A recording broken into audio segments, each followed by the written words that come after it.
Hello everyone, स्वागत है आपका 10 दिन और 1000 के क्वेश्चन के सीरीज में। और मैं हूं आपका नेट वाला भैया।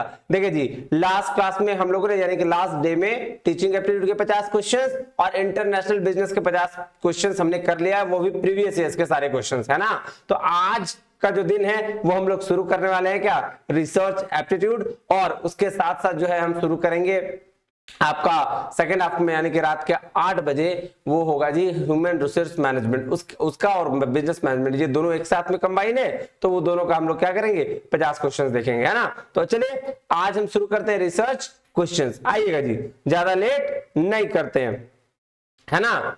हाँ जी, 1 मिनट। चलिए जी, सबसे पहले क्या, आइए आपको पता चल जाए क्या सर, नेट वाला टेलीग्राम चैनल आप ज्वाइन कर लीजिए, है ना। ये देखिए नेट वाला भैया टेलीग्राम चैनल ज्वाइन कर लीजिए। उससे क्या होगा सर उससे ये होगा कि आपको जो भी कैटेगरीज, जैसे अभी हम लोगों ने जो भी चीज पढ़ाई हो रही है या फिर नोट्स हो रहा है, वो सारा चीज आपको यहाँ मिल जाएगा। प्लस क्या है सर, ये आपके पास है व्हाट्सएप का नंबर। व्हाट्सएप नंबर पे आप सारी की सारी चीजें जानकारी ले सकते हैं। बात समझ में आई? हाँ जी सर। तो चलिए चलते हैं, कहां चलते हैं सर, करते हैं क्वेश्चन की शुरुआत। कोई दिक्कत सर? बिल्कुल नहीं, दिक्कत क्या रहेगा, हम लोग क्वेश्चंस पढ़ेंगे और फिर क्या करेंगे सर, सारे के सारे क्वेश्चंस बनाएंगे। चलिए सबसे पहले जो है क्वेश्चन कह रहा है, ध्यान से समझिएगा और इसको क्वेश्चंस को आराम आराम से पढ़िएगा, क्योंकि हड़बड़ी में सब गड़बड़ी हो जाता है। तो चलिए सबसे पहले कह रहा है, which of the following are the features of case study method. अब बताइए केस स्टडी मेथड किसका फीचर्स है, तो सर सॉरी क्या क्या फीचर्स है केस स्टडी मेथड के। तो सबसे पहला क्या बोला, इट इज एप्रिसिएटिव। क्या बात कर रहे हो सर, अप्रिशिएट करना क्या केस स्टडी का मेथड का फीचर्स है? नहीं सर, केस स्टडी में हम डेप्थ स्टडी करते हैं किसी भी चीज के, है ना। हाँ जी सर। तो यहाँ ये तो क्या हो जाएगा सर, ए तो गलत हो जाएगा। तो ए जिसमें उसको काट दीजिए, ये गया और ये भी गया, बात खत्म। हाँ जी सर। चलिए अब क्या, अब नेक्स्ट कह रहा है, इट इज पर्टिकुलरिस्टिक। हाँ, पर्टिकुलर चीज पर होता है, किसी स्पेसिफिक चीज पर हम क्या करते हैं, डेप्थ एनालिसिस करते हैं। तो बी सही है। तो देखिए बी अगर सही है, और देखिए बी किसमें है, दूसरा और तीसरा में बी जिसमें होगा, क्योंकि सी और डी दोनों में कॉमन है। तो आंसर क्या हो जाएगा, बी सी और डी। आपको आगे देखने की जरूरत नहीं। वैसे अब देख लीजिए ई में क्या था, ई में था जी मैकेनिकल क्या चीज है, इसमें केस स्टडी में तो कुछ ऐसा होता नहीं है। तो ये भी क्या हो जाएगा, गलत हो जाएगा। तो आंसर इज बी सी और डी, यानी कि 3rd नंबर। बात समझ में आई? हाँ जी सर। चलिए अब नेक्स्ट में चले, बिल्कुल चलिए सर। नेक्स्ट में क्या कह रहा है क्वेश्चन, आइएगा देखिएगा। कह रहा है, which of the following are remote distance data collection procedures. अब रिमोट डिस्टेंस डेटा का क्या मतलब हुआ, रिमोट डिस्टेंस डेटा कहने का मतलब है कि दूरस्थ क्षेत्रों में, मतलब दूर के क्षेत्रों में से डेटा जब कलेक्ट करते हैं तो क्या क्या चीजें आती है। तो थर्ड पार्टी इंटरव्यू लेना, इसका मतलब अगर आप थर्ड पार्टी इंटरव्यू ले रहे हो तो भाई साहब ये तो क्या है, ये तो बहुत क्लोज आके लेना है ना, इंटरव्यू तो क्लोज आके लेने वाला बात चीज हो गया। तो सर ये तो नहीं हो सकता है, ए तो गलत। पॉपअप्स हाँ हो सकता है, डेटाबेस ईमेल हाँ हो सकता है कि आप कहीं भी बैठे हैं ईमेल कीजिए, उससे आप डेटा कलेक्ट करिए। और इंस्टेंट मैसेजिंग करके भी ले सकते हैं। पैनल डिस्कशन फिर आपको नजदीक जाना पड़ेगा। तो यानी कि मतलब ये आपका पास का चीज है। तो ए और ई खत्म करिए, ए गया और ई भी गया। तो आंसर बी सी और डी, फिर से बी सी और डी, यानी कि 2nd नंबर आंसर आएगा। देखो एक चीज अगर आपको कॉन्सेप्ट क्लैरिटी रहेगी तो सारा का सारा आंसर यूं ही निकलता चला जाएगा। आइए क्वेश्चन नंबर 3rd में देखते हैं क्या कह रहा है, गिवन बिलो 2 स्टेटमेंट, 2 स्टेटमेंट दिए गए हैं, बिल्कुल सही। कह रहा है, developing research questions means narrow down and focusing directly on what you want to know. ये बिल्कुल सही बात है। स्टेटमेंट क्या है, बिल्कुल सही कह रहा है। रिसर्च क्वेश्चन को डेवलप करने का मतलब है कि आप अपने क्वेश्चंस को नैरो कर रहे हैं और फोकस कर रहे हैं कि क्या आप जानना चाहते हैं उस रिसर्च के बारे में। तो ये तो पहला स्टेटमेंट बिल्कुल एकदम क्या है, करेक्ट है। दूसरा क्या कह रहा है, A research question does not prompt a researcher to do literature survey। ऐसा तो नहीं है भाई, रिसर्चर को लिटरेचर सर्वे करना पड़ता है तब जाके ये चीजें होती है। तो क्या हुआ, so first is correct, second is wrong, answer is 3rd number. आइए ये देखिए 3rd नंबर आंसर हो गया आपका, है ना जी।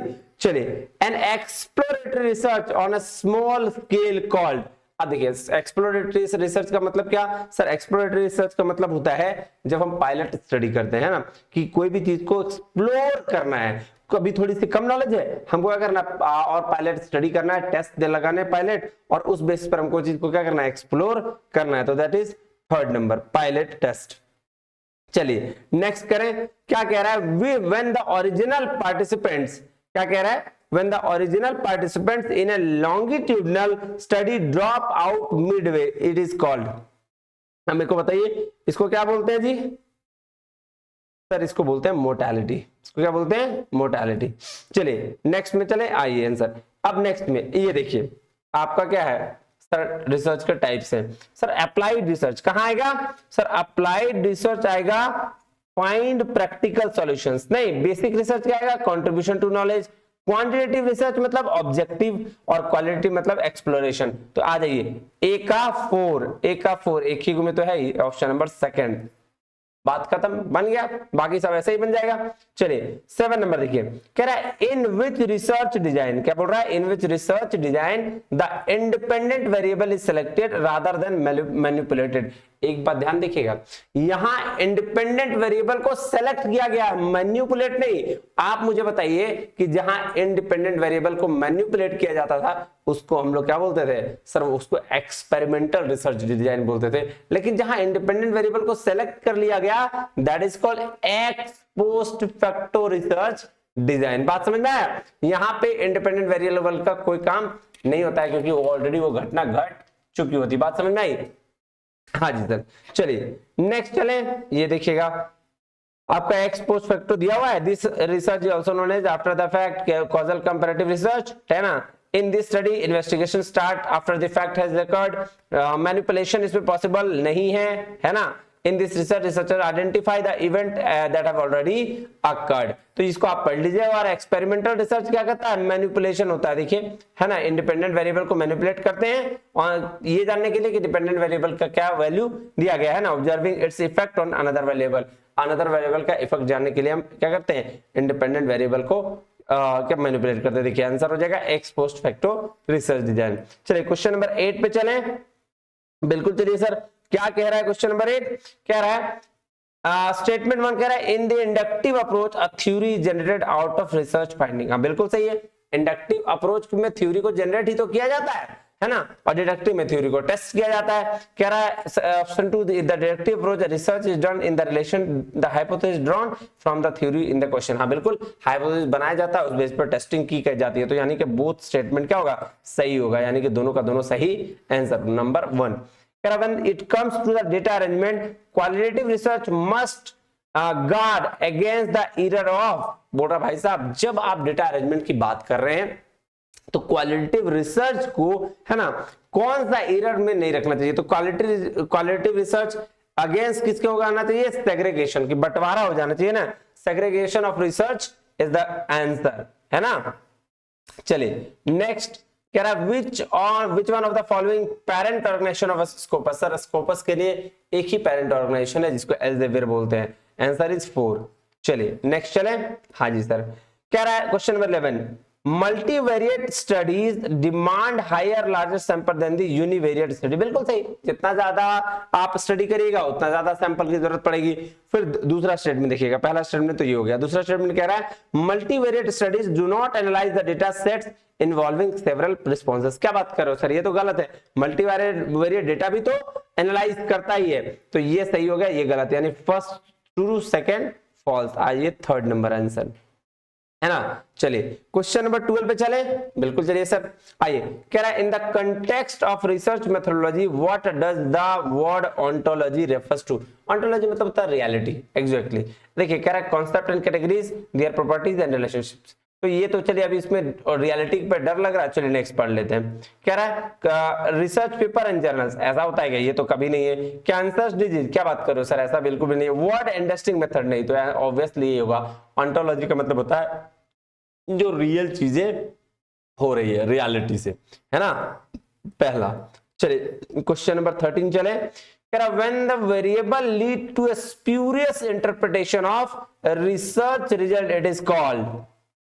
सर क्या बोलते हैं इसको, जब एक वेरिएबल स्पूरियस इंटरप्रिटेशन मतलब उसको बोलते हैं खतरनाक, है ना, इंटरप्रिटेशन ज्यादा कर रहा है, तो जिसका कोई रिलेशन नहीं है ना, कोई ऐसा इंटरप्रिटेशन जिसका कोई रिलेशन नहीं है, उसके होने ना की वजह से थोड़ा सा इंपैक्ट जरूर पड़ता है लेकिन कोई रिलेशन नहीं है, उसको बोलते हैं क्या सर, कंफाउंडिंग वेरिएबल। ये देखिए कह रहा है a third variable not exposure और outcome variable interest that distort the observed relationship between exposure and outcome। क्या बोल रहा है, confounding is a confusion of effect is a nuisance and should be controlled if possible। तो बोल रहा है ये फालतू वाला चीज है, इसको कंट्रोल कर लिया जाना चाहिए, ठीक है ना, इसका कोई रोल नहीं है, लेकिन क्या करोगे, मजबूरी में आ जाता है। जैसे तुम और तुम्हारे परम मित्र यानी कि सखा सहेली जो भी साथ में जाते हो और उस समय तुम्हारी सहेली के पिताजी दिख जाए, आना तो नहीं चाहिए था लेकिन जबरदस्ती आ गए और उसके आने की वजह से इंपैक्ट तो कर रहा है, वही बात है कंफाउंडिंग वेरिएबल का, नालायक है, आना नहीं चाहिए, इसलिए इसको कंट्रोल करके रखना पड़ेगा। चलिए तो आंसर इज कंफाउंडिंग वेरिएबल। कह रहा है inappropriate application of ICT in research is an example of. Sir अगर इनएप्रोप्रिएट एप्लीकेशन हुआ है आईसीटी का तो भाई साहब, और वो भी रिसर्च में, तो उसके पास क्या दिखते हैं, क्या ऑप्शन है, कह रहा है टेक्निकल लैब्स है। नहीं सर, टेक्निकल लैब्स होगा तो फिर इनएप्रोप्रिएट यूज थोड़ी करेगा, वो तो सब पूरी तरीके से गलती होगा। इनएडिक्वेट प्रोविजन फॉर, इनएडिक्वेट प्रोविजन भी नहीं है, ये भी गलत है। वायलेशन कर रहे हैं, नहीं सर, रिसर्च एथिक्स कहां से आ गया सर, ये तो ऑलरेडी इसको जानकारी नहीं होगी। तो कह रहा है absence of technical expertise of ICT research, हाँ ये जानकारी नहीं है, इस वजह से इनएप्रोप्रिएट एप्लीकेशन कर रहा है, यानी कि गलत तरीके से कर रहा है, तो ये होगा 4 आंसर। चलिए कह रहा है when a researcher reject the null hypothesis, अगर रिसर्चर क्या कर रहा है, रिजेक्ट कर रहा है नल हाइपोथेसिस को in his her study and accept an alternative, what type of error is. देखिए हम लोग हमेशा पढ़े हैं कि राइट को रिजेक्ट करते हैं, आर और रॉन्ग को एक्सेप्ट करते हैं, तो ये है टाइप 1 एरर, टाइप 1, और ये हो जाता है टाइप 2 एरर, है ना।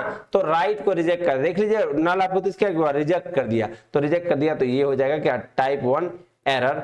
ये देख लीजिए यहाँ पे दिया गया है कि अगर ट्रू है और रिजेक्ट हो गया तो टाइप 1 एरर, फॉल्स है और नॉट रिजेक्ट एक्सेप्ट हो गया तो टाइप 2 एरर। अगर ये रिजेक्ट फॉल्स है और रिजेक्ट हो गया तो करेक्ट डिसीजन, और एक्सेप्ट कर लिया और ट्रू है तो ये भी करेक्ट डिसीजन, बात यही और कुछ नहीं है, ठीक है। तो आंसर क्या, टाइप 1 एरर। चलिए क्वेश्चन नंबर 16 पे चलें। The research from which will be N appropriate fit improving efficacy from the formative assessment would be. अब मेरे को एक बात बताइए, सिंपल सा बात बताइएगा, ठीक है। देखिए जब भी इंप्रूवमेंट की बात आपको दिखने और रिसर्च की बात पूछे कि भाई रिसर्च में इंप्रूवमेंट हुआ है, तो उसको हम लोग एक्शन रिसर्च बोलते हैं। इंप्रूवमेंट हमेशा एक्शन रिसर्च बताता है, ठीक है। ये देखिए action research one type of research which is conducted by teachers, supervisor and school administrator, है ना। कीवर्ड्स क्या है एक्शन रिसर्च का, इंप्रूवमेंट है, इमीडिएट है, सॉल्यूशन है, प्रैक्टिकल है, प्रोसेस रिसर्च, ये सारा अगर आएगा तो इसको बोलते हैं क्या सर, इसको एक्शन रिसर्च कहा जाता है। चलिए नेक्स्ट चलें question number 17।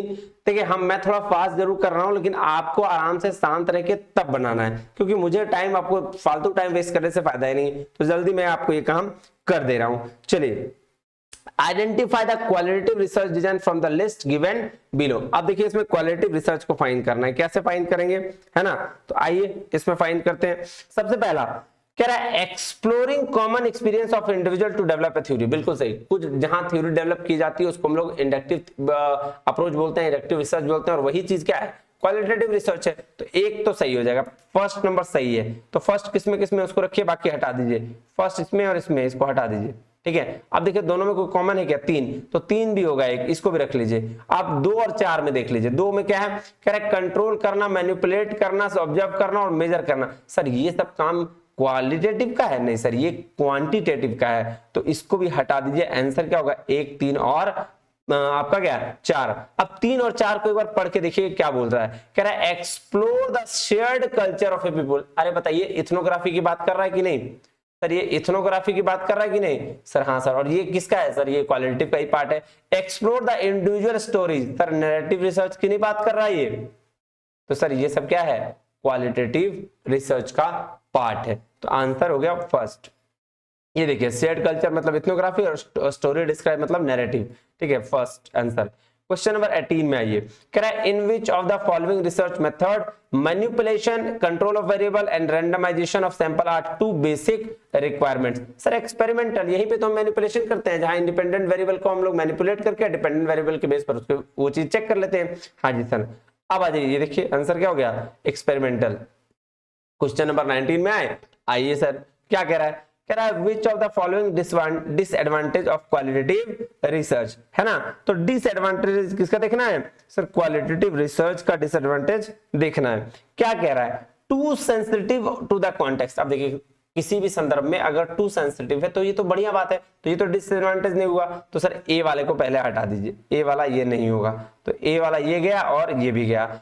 Open to debate, sir ये तो भी मेरिट है, अगर डिबेट के लिए है तो ये भी तो मेरिट है, तो ये भी नहीं होगा, बी भी हटा दीजिए, ये वाला। तो आंसर क्या, सी डी ई, ठीक है ना, आंसर ये डायरेक्टली निकल गया। तो ऐसे बनते हैं आंसर, है ना। अब देख लीजिए, पढ़ लीजिए, मैं थोड़ा समझा दूं। टू सब्जेक्टिव, हाँ सर ये नेगेटिव है, बहुत सारा सब्जेक्टिव सब्जेक्ट, और क्वालिटेटिव मतलब सब्जेक्टिव, फिर वो डिफिकल्ट टू जनरलाइज, ये भी आपका क्या है, नेगेटिव चीज है। और issue of replication of study होता है, तो ये भी क्या है आपका नेगेटिव है, यानी डिसएडवांटेज है किसका, क्वालिटेटिव रिसर्च का, और इसीलिए ये तीनों आंसर हो गए। ये देखिए सी डी और ई। क्वेश्चन नंबर 20 में चलिए, कह रहा when a particular statistics in a research situation is evidently declared to be significant, ठीक है, बोल रहा है एक स्टैटिस्टिक्स में रिसर्च सिचुएशन है जहां क्या पता चला कि भाई जो भी रिजल्ट है वो सिग्निफिकेंट है ना।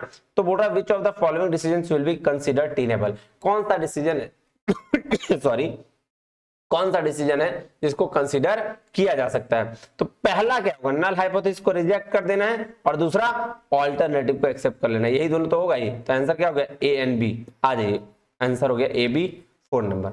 चलिए क्वेश्चन नंबर 21, कह रहा which one of the following factor influence the sample size of a project, कौन सा फैक्टर जो होगा वो सैंपल साइज, किसी भी सैंपल साइज ऑफ प्रोजेक्ट को क्या करेगा, इन्फ्लुएंस करेगा, है ना जी। हाँ जी सर, तो देखिए सबसे पहले क्या, type of project B, sir ये तो बिल्कुल कोई भी प्रोजेक्ट होगा तो उसको तो करेगा ही। पर्पस ऑफ द प्रोजेक्ट, हाँ बिल्कुल इन्फ्लुएंस करेगा। Previous research in the area, अगर कोई रिसर्च हुआ है, पुराने प्रीवियस रिसर्च हुआ है तो उसको भी क्या करेगा, इन्फ्लुएंस करेगा। रिसर्चर पर्सनालिटी, क्या बात करो सर, रिसर्चर की पर्सनालिटी से उसको क्या मतलब है, he and her standing of researcher, ये भी उसके पर्सनल थॉट से उसको कोई मतलब नहीं है। तो डी और ई गया, तो डी यहां भी है, यहां भी है, यहां भी है, तो answer is A B and C. ये देखिए फिर कह रहा है क्वेश्चन नंबर 22, कह रहा है given below are two statement, दो स्टेटमेंट दिए गए हैं, एक है असर्शन और दूसरा है रीजन। असर्शन क्या बोल रहा है, the higher the intelligence quotient the higher is the emotional content. देखिए ये बात ऐसा है क्या, ये सही लग रहा है आपको कि जितना ज्यादा कोई चीज, कोई बच्चा ही इंटेलिजेंट होगा उतना ही वो इमोशनल हो, बिल्कुल भी नहीं, ये कभी जरूरत नहीं है। तो पहला तो गलत बोल रहा है भाई साहब। दूसरा क्या बोल रहा है, intelligence quotient indicate the rate of mental growth of a child. हाँ ये सही है कि आपका अगर इंटेलिजेंस का क्या मतलब हुआ कि भाई साहब मेंटल, आपकी मेंटल एबिलिटी कितनी ज्यादा है ना। हाँ जी, तो पहला गलत दूसरा सही, फर्स्ट इज फॉल्स और सेकंड इज ट्रू। ये देखिए 4 नंबर, ठीक है जी। हाँ जी सर, अब चले क्या 24 number, sorry 23 number, which of the following statement are true, कौन सा स्टेटमेंट जो है वो ट्रू है। देखिए कौन सा स्टेटमेंट ट्रू दिया गया है ना। हाँ जी सर, आइए, कह रहा है an ideal sample is always possible, बिल्कुल सही, एक आइडियल सैंपल, क्या बात कर रहे हो, बात तो सही है क्या, नहीं, एक आइडियल सैंपल हमेशा पॉसिबल नहीं होता है, कभी सैंपल मिल पाता है कभी नहीं मिल पाता है। तो ए वाला गया, एक किसमें है सर, इसमें भी है और इसमें भी, हटाइए। Time and budget constant do not hinder the selection of an, क्या बात कर रहे हो, टाइम और बजट यही दो चीज तो हिंडर, सर पैसा नहीं रहेगा, बहुत सारा जगह आप जा नहीं पाओगे तो आपके पास बहुत सारा आपको क्या आइडियल सैंपल मिल नहीं पाएगा, टाइम नहीं रहेगा तो भी नहीं जब मिल पाएगा। तो ये भी क्या है, गलत है, बी। तो बी कहाँ है, बी इसमें है, तो यानी कि सी डी और ई यही आंसर हो गया, आंसर इज 3rd। समझ में आई बात। हाँ जी, तो ऐसे निकलते हैं आंसर, ध्यान दीजिएगा। नेक्स्ट कह रहा given below are 2 statement about online search, online search के बारे में क्या है, 2 स्टेटमेंट दिए गए हैं, दोनों स्टेटमेंट क्या है ये बात ध्यान में रखिएगा, ठीक है ना। आइए, तो दोनों स्टेटमेंट क्या, फर्स्ट स्टेटमेंट बोल रहा है the research question should be linked to each other, बिल्कुल सही, रिसर्च का क्वेश्चन जो है वो लिंक तो होना चाहिए एक दूसरे से, बिल्कुल सही। स्टेटमेंट 2 कह रहा था research question should either broad और नैरो, ऐसा है क्या, या बहुत बड़ा या बहुत नैरो होना चाहिए क्या? नहीं सर, ऐसा तो कोई लिंक या कोई रूल ऐसा नहीं है। तो पहला सही है, दूसरा गलत। First is correct, second is incorrect, यानी कि थर्ड नंबर ये लीजिए। क्वेश्चन नंबर 25 क्या कह रहा है ये देखिएगा, कह रहा which of the following are true in the case of participatory observation method. Participant observation method की बात कर रहा है, ध्यान दीजिएगा। क्या बोल रहा है ये सर, ये बोल रहा है कि सबसे पहले बात, apparently obvious incidents can be overlooked. जो अपेरेंटली ऑब्वियस इंसिडेंट्स हुआ है उसको ओवरलुक किया जा सकता है। नहीं सर, ये तो गलत बात है, पार्टिसिपेंट ऑब्जर्वेशन के लिए नहीं है। तो ए वाला हटा दीजिए, ये भी हटा दीजिए। कह रहा है it is a good method to study the daily operations. Participant observation होता ही है ऑब्जर्व करने के लिए डेली ऑब्जर्वेशंस को। तो बी तो सही है। बी किस में है सर, बी इसमें है, तो यही क्या हो जाएगा आपका आंसर हो जाएगा, ये गलत। तो बी, सी एंड डी देख लो, ज्यादा देखने की जरूरत नहीं है।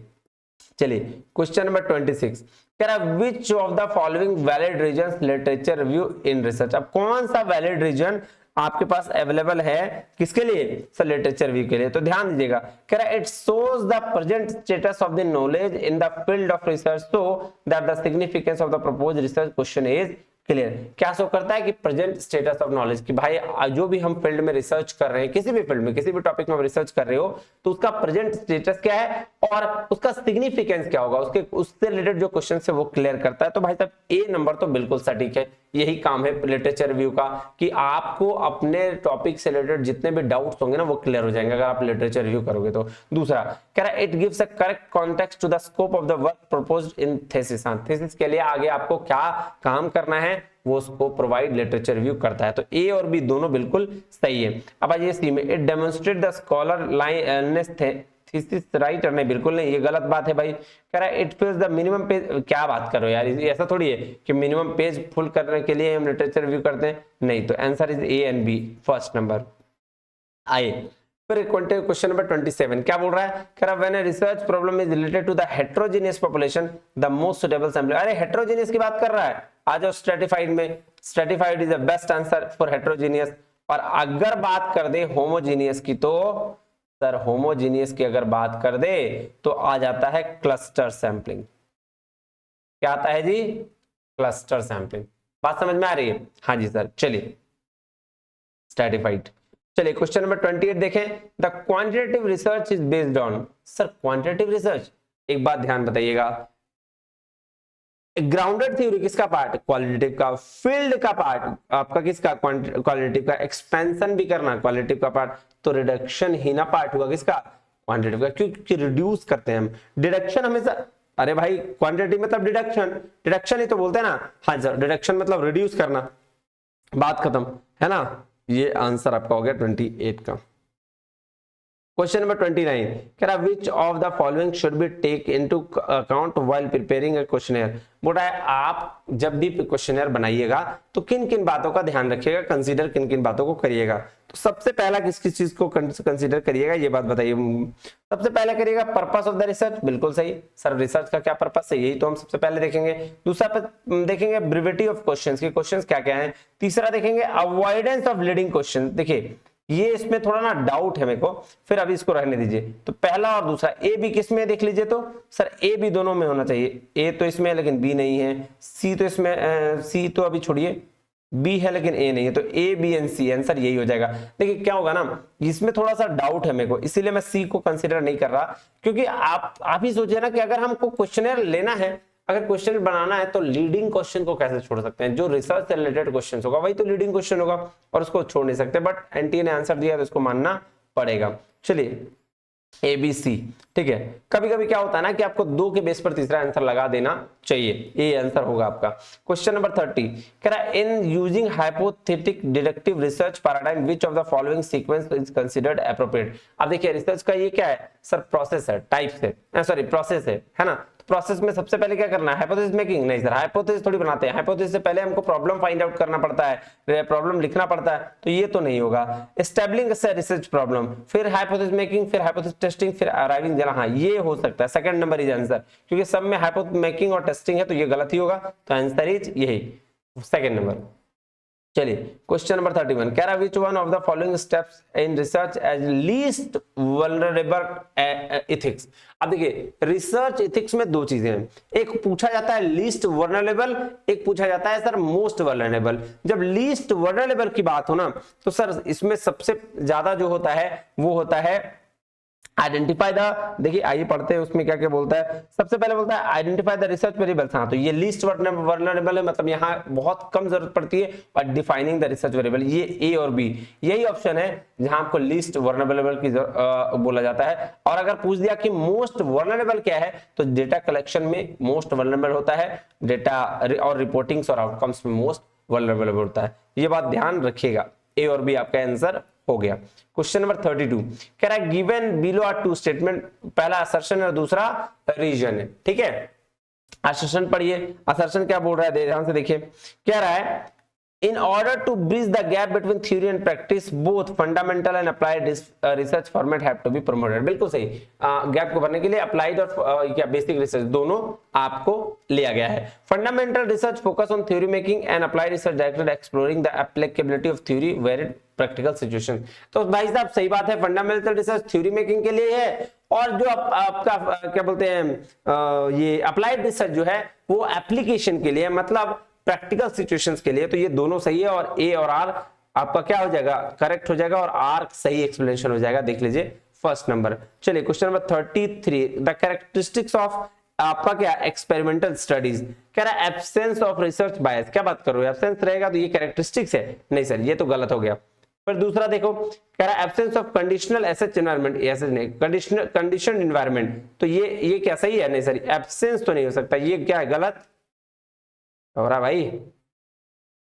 अरे यार फिर वो माइक्रोसॉफ्ट नॉट रिस्पॉन्डिंग, हेलो एक मिनट सर, क्यों ऐसा हो रहा भाई। हाँ चलिए आ गया, तो ये क्या गलत। अब चले तीसरा कैरेक्टरिस्टिक्स ऑफ एक्सपेरिमेंटल, तो एविडेंस ऑफ कॉजल की बात करता है ये। कंट्रोल ऑफ एक्सपेरिमेंटल रिजल्ट, हाँ ये भी सही है, कंट्रोल भी है। Possibility of replication C D, यही उसका आंसर हो जाएगा, आंसर 4 है ना।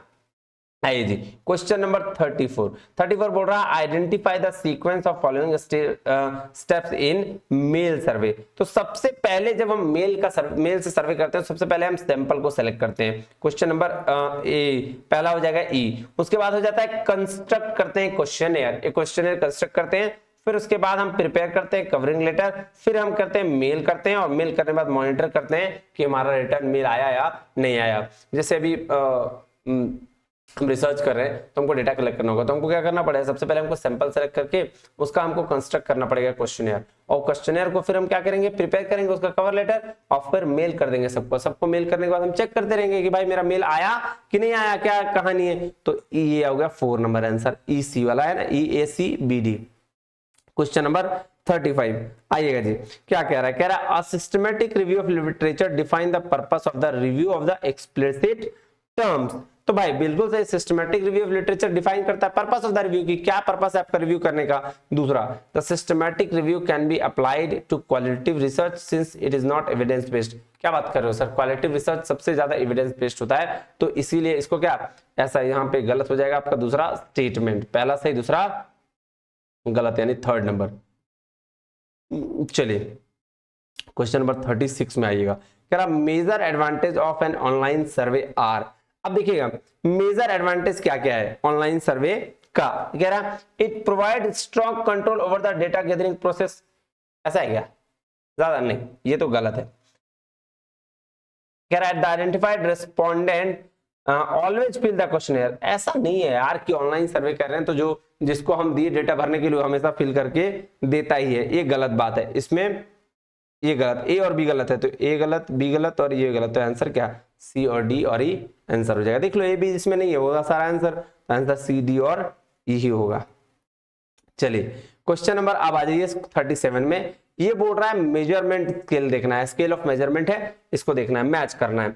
तो स्केल ऑफ मेजरमेंट में नॉमिनल जाएगा किसमें, क्लासिफिकेशन में। सर ऑर्डिनल किस में जाएगा, ऑर्डर में। इंटरवल किस में जाएगा सर, ये इसी में। और रेशियो जाएगा क्लासिफिकेशन और इक्वल में। तो आइए ए का 2 बी का 1, ए का 2 बी का 1 सी का 3 और डी का 4, यानी कि 2 नंबर है ना, ये देखिए 2 नंबर है ना। इसको देख लीजिएगा। बात समझ में आया जी सर। अब क्वेश्चन नंबर 38 क्या बोल रहा था, ratio level of measurement has a true zero point. अभी तो बात करा हमने कि रेशियो में क्या होता है, ट्रू जीरो एग्जिस्ट, ये देखिए है ना, रेशियो में क्या करता है, ट्रू जीरो एग्जिस्ट करता है, ठीक है। चलिए क्वेश्चन नंबर 39 क्या बोल रहा है, देखिएगा ध्यान से, क्या रहा है, which of the following are useful tips in preparing questions for a structured interview. जब कोई स्ट्रक्चर मतलब क्या होगा, कौन सा इंटरव्यू होगा बताइए तो, क्वांटिटेटिव की क्वालिटेटिव, सर क्वांटिटेटिव हो गया, और क्वांटिटेटिव इंटरव्यू के लिए क्या पूछा गया, ये कह रहा है introductory question should be related to pleasantries. तो इंट्रोडक्टरी क्वेश्चन प्लेजेंट्रीज खुशी से होना चाहिए सर, खुशी वाला क्वेश्चन थोड़ी पूछना है। जब हम रिसर्च के लिए आप ये इंटरव्यू ले रहे हैं तो पहला काम तो आपको रिसर्च वाला है, तो ए जिसमें है उसको हटा दीजिए, ए इसमें भी है, ए इसमें भी है, ए इसमें भी है, आ देखिए एक ही बार में आंसर बी, सी और डी आंसर। वैसे पढ़ लीजिए इसको थोड़ा समझने वाला है इसलिए समझा दे रहा हूँ। स्ट्रक्चर्ड इंटरव्यू बी में क्या बोला देखिएगा, कह रहा है introductory question should be related to the research topic. बिल्कुल इंट्रोडक्टरी जो शुरुआत में आप क्वेश्चन पूछेगा वो रिसर्च से रिलेटेड होना चाहिए स्ट्रक्चर्ड इंटरव्यू में।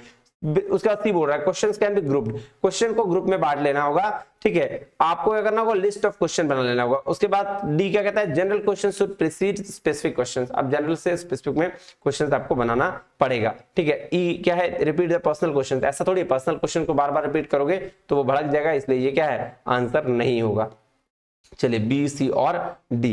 क्वेश्चन नंबर 40 पे आते हैं, विच one of the following not the characteristics of good questions. भाई साहब कौन सा क्वेश्चंस का गुड कैरेक्टरिस्टिक्स नहीं है। सब्जेक्टिव क्वेश्चन हमको नहीं पूछना चाहिए, ऑब्जेक्टिव सही है, रिलेबिलिटी भी सही है, वैलिडिटी भी सही है, सब्जेक्टिव नहीं पूछना चाहिए। तो ये तो क्या हो गया, सब्जेक्टिव हो गया। चलिए नेक्स्ट चले, क्वेश्चन नंबर 41। हाँ जी सर, कह रहा है the quality data are powerful because they are collected from very sensitive social, historical and temporal context. बिल्कुल सही बात है कि क्वालिटेटिव डेटा बहुत पावरफुल होता है। जो डेटा प्राइमरी और हम लोग खुद कलेक्ट करते हैं ना वो बहुत पावरफुल होता है। दूसरा कह रहा है context sensitivity can not be completely remove from the qualitative data. बिल्कुल कॉन्टेक्स्ट सेंसिटिविटी वो हमेशा रिमूव नहीं किया सकता। तो दोनों स्टेटमेंट यहाँ पे सही है, यानी कि फर्स्ट एंड सेकेंड दोनों सही है। ये देखिए क्वेश्चन नंबर 42 कह रहा है literature review will have to answer the questions of. किसका किसका आंसर हमको करना पड़ेगा, है ना। लिटरेचर रिव्यू में किसका किसका आंसर करना पड़ेगा। आइए तो सबसे पहले what area should be investigation, ये हमको मेंशन नहीं करना पड़ेगा। कह रहा what type of research has been done in this area. हाँ ये मेरे लिए क्या होगा, ये इंपॉर्टेंट है तो इसको ले सकते हैं। तो ए पहले वाला, ए वाला हटा दीजिए, ए वाला हट गया।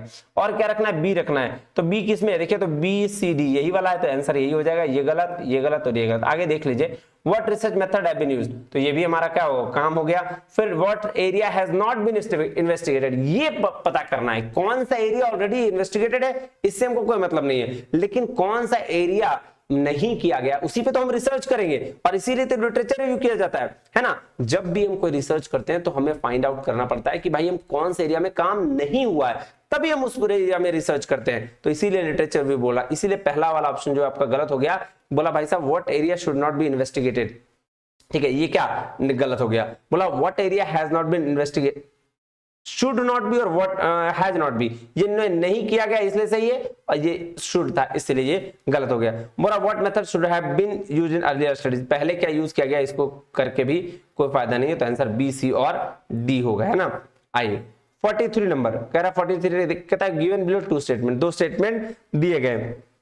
क्या बोल रहा है देखिएगा, कह रहा are research design is a blueprint that guide the usages of a research method and analysis of data. बिल्कुल सही। रिसर्च का जो डिजाइन है इसका मतलब ये होता है कि एक ब्लूप्रिंट है जो गाइड करेगा कि भाई रिसर्च आगे आपको कैसे करना है। तो पहला तो सही है। दूसरा स्टेटमेंट देखिए, कह रहा research design is in no way connected with the expression of causal relation between. क्या बात कर रहे हो सर, ये तो आपका कनेक्टेड रहता है ना, रिलेशन वेरिएबल्स के बीच में। तो ये तो क्या गलत हो गया, पहला सही दूसरा गलत, ये है ना क्वेश्चन आंसर नंबर 3। ये देखिएगा। चलिए क्वेश्चन नंबर 44 में देखें क्या कह रहा है। क्वेश्चन नंबर 44 आइए, कह रहा है दो स्टेटमेंट दिया गया, non probability sample are use available respondents and no specific selection procedure is followed. क्या बोल रहा है, हाँ बिल्कुल सही बोल रहा है कि नॉन प्रोबेबिलिटी जो सैंपल है वो क्या हुआ है सर, नॉन प्रोबेबिलिटी सैंपल मतलब अपनी मर्जी से सैंपल उठा लिया ना, क्योंकि यहाँ पे प्रोबेबिलिटी रैंडम सैंपलिंग को बोलते हैं, यहाँ नॉन रैंडम है। नॉन रैंडम है मतलब कन्वीनियंस के हिसाब से अपने सैंपल उठा लिया। तो ये बात बोल रहा है कि available response no specific selection है। लेकिन सेकंड स्टेटमेंट देखिए, कह रहा है it is a fact that non probability samples accurately reflect the population के। बिल्कुल नहीं, नॉन प्रोबेबिलिटी नहीं, प्रोबेबिलिटी सैंपलिंग जो है वो एक्यूरेटली डेटा को एक्यूरेटली पॉपुलेशन को रिप्रेजेंट करता है। तो आपका पहला सही, दूसरा गलत। First is true, second is false. आई थर्ड नंबर। चलिए क्वेश्चन नंबर 45 क्या कह रहा है? When a research study conducted to know about unknown area and collect information it is known as exploratory research. Exploratory research भी तो वही है कि जहां कुछ अननोन एरिया होता है या वो थोड़ा बहुत जाना है और एरिया होता है, बहुत सारी चीजों की जानकारी नहीं होती है, तो वहां हम करते हैं एक्सप्लोरेटरी रिसर्च, एक्सप्लोर करने के लिए, है ना। और यही यहां कह रहा है कि नोन, क्या बोल रहा है? When a research study is conducted, जब एक रिसर्च स्टडी को कंडक्ट किया जाता है to know about unknown area, है ना, किसको जानने के लिए? अननोन एरिया को, तो उसके लिए हम लोग क्या करते हैं? एक्सप्लोरेटरी रिसर्च करते हैं। चलिए 46 में कह रहा है which of the following scale measurement is synonymous of ranking और ग्रेडिंग। रैंक के लिए हमेशा याद रखिएगा ऑर्डिनल स्केल होता है ना। हाँ जी सर। चलिए नेक्स्ट चले, कह रहा है given below are two statement, दो स्टेटमेंट दिया गया। Reliability of necessary, sorry reliability is the necessary but insufficient condition for validity aspect of research. बिल्कुल सही है, क्योंकि जहां दादाजी हो वहां पापा जी का रोल बहुत कम हो जाता है। तो वैलिडिटी क्या? एक्यूरेसी। रिलायबिलिटी क्या? कंसिस्टेंसी। तो भाई वैलिडिटी के अंदर ही आ जाता है रिलायबिलिटी, तो रिलायबिलिटी के लिए इनसफिशिएंट कंडीशन तो है, तो पहला तो सही है भाई, बिल्कुल सही है। दूसरा बोला validity is threatened when a test measure only the construct it is design to measure a research. तो भाई दूसरा क्या है? दूसरा गलत है भाई, क्योंकि वैलिडिटी को थ्रेटेंड नहीं कर सकते, ये तो एक्यूरेसी है ना, ये गलत है। तो पहला सही और दूसरा गलत, यानी कि थर्ड नंबर आंसर। ये देखिए, इसको पढ़ लीजिएगा, आंसर क्या? Third number. चलिए क्वेश्चन नंबर 48 कह रहा था scope of employing ICT support relatively more in which of the following stages of research. किस स्टेज में आईसीटी का सपोर्ट ज्यादा होता है? तो सर डेटा कलेक्शन में और डेटा एनालिसिस में। I think C and D यही होना चाहिए आंसर। हाँ जी सर, क्योंकि डेटा कलेक्शन एनालाइज करने में आईसीटी का यूज बहुत ज्यादा है। चलिए अब नेक्स्ट चलें, क्वेश्चन नंबर 49 कह रहा है data analysis in research being a technical job research ethics does not matter. क्या बोल रहा है कि डेटा एनालिसिस, हाँ data analysis in a research, बिल्कुल सही, data analysis in a research being a technical job research ethics does not, हाँ बिल्कुल सही भाई। एनालिसिस में क्या इसका कोई जरूरत है क्या? सर बिल्कुल इसमें कोई जरूरत नहीं है, बिल्कुल सही कह रहा है। ICT is helpful almost all stages of research. बिल्कुल आईसीटी का हर स्टेज में जरूरत है, तो यानी कि बोथ स्टेटमेंट आर ट्रू, है ना, ट्रू लव। कह रहा which of the following are non parametric statistics या टेस्ट। तो sir T test F test तो पैरामेट्रिक है, ये पैरा है ना। तो स्पियर्स, मैन विटनी और कैंडल, ये क्या हो गया? सी डी और ई, यही हो जाएगा आपका सर नॉन पैरामेट्रिक टेस्ट, है ना जी। हाँ जी, तो लीजिए रिसर्च के भी हमने कर लिए जी 50 क्वेश्चंस, और मैं आपको बता रहा हूँ ये 2021-22 के ही क्वेश्चंस है। 2019 के क्वेश्चंस होंगे तो होंगे, नहीं तो मोस्टली 22 के क्वेश्चंस हैं, है ना। तो आपको इसको बना लेना है, देख लेना है, और फिर मिलते हैं अगले वीडियो में। तब तक के लिए बहुत बहुत धन्यवाद, थैंक यू वेरी मच, जय हिंद।